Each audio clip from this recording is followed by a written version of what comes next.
নরসিংদী এবং লক্ষ্মীপুরেও সড়কের বেহাল অবস্থা। বিস্তারিত জানাতে নরসিংদী থেকে হৃদয় খান এবং লক্ষ্মীপুর থেকে সাইদুল ইসলাম পাবেল আমাদের সঙ্গে যুক্ত হচ্ছেন।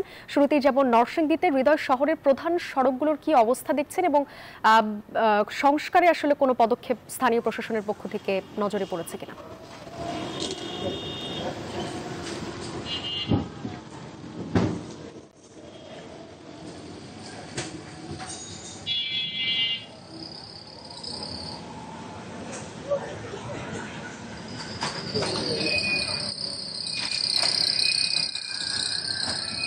এই মুহূর্তে আমি রয়েছি নরসিংদী থেকে সাহেব প্রতাপ যাওয়ার যে প্রধান সড়ক রয়েছে সেই সড়কটিতে। আপনাকে যদি একটু দেখাই, এখানে কিন্তু ছোট বড় গর্ত এবং খানাখন্দে বেহাল দশায় পরিণত হয়েছে সড়কটি। প্রতিদিন এই সড়কটি দিয়ে স্কুল কলেজের শিক্ষার্থী থেকে শুরু করে লক্ষাধিক মানুষ কিন্তু যাতায়াত করে, যেখানে এই খানাখন্দের মধ্যে কিন্তু দুর্ঘটনা এবং যানজটের তারা প্রতিনিয়ত ভোগান্তির শিকার হচ্ছেন। আমরা যদি একজনের সাথে কথা বলি, একটু যদি বলতেন যে আপনাদের কি কি সমস্যা হচ্ছে এই সড়ক?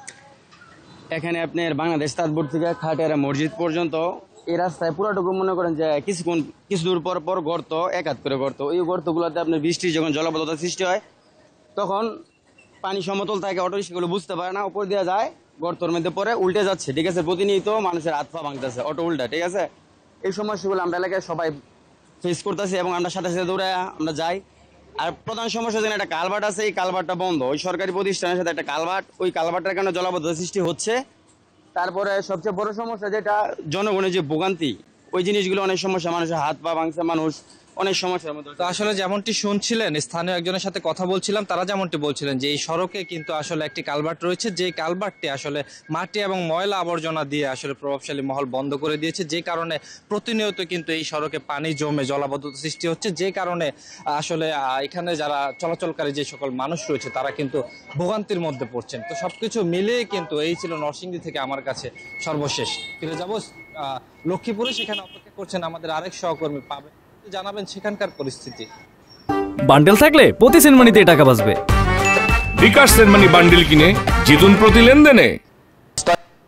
অনেক দিন ধরেই বেহাল দশা। আমি কয়েকজন স্থানীয় বাসিন্দার সঙ্গে কথা বলেছি, তারা আমাকে যেমনটি জানিয়েছে যে দীর্ঘদিন ধরে সংস্কারের অভাবে এবং এখানে টানা বৃষ্টি জোয়ারের পানিতে একেবারে চলাচল অনুপযোগী হয়ে পড়েছে। ইউনিয়ন পরিষদ থেকে একেবারেই যে জকসিন সড়ক, এই জকসিন সড়কের রাস্তাটি বেহাল অবস্থা রয়েছে। আমরা একজন স্থানীয় বাসিন্দার সঙ্গে একটু কথা বলতে চাই যে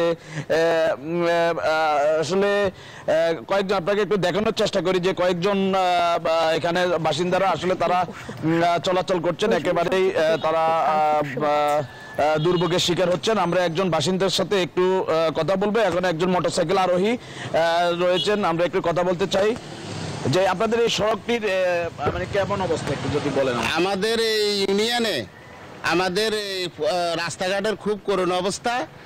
এটা ইউনিয়ন পরিষদের রাস্তা, এই রাস্তাটা দিয়ে কোনো হাঁটাচলা করতে পারে না, গাড়ি ঘোড়া চলতে পারে না, কোনো রুগী নিতে পারে না। খুব অসুবিধায় আছে আজকে 10-12 বছর। রাস্তায় গাড়ি এখান দিয়ে পড়ে, গাড়ি পড়ে যায়, বহু আপনার রুগী এখানে পড়ে গেছে। ধন্যবাদ। আপনি যেমনটি শুনলেন যে সড়কের একেবারে বেহাল অবস্থা। এই শুধু এই সড়কটি নয়, লক্ষ্মীপুর জেলার 5টি উপজেলার আসলে বিভিন্ন আঞ্চলিক যে সড়কগুলো রয়েছে, সড়কগুলো একেবারে নাজুক পরিস্থিতি রয়েছে, জনদুর্ভোগ চরমে উঠেছে। এই ছিল লক্ষ্মীপুর থেকে সড়কের বেহাল দশা নিয়ে আমার কাছে সবশেষ। আমি ফিরছি স্টুডিওতে।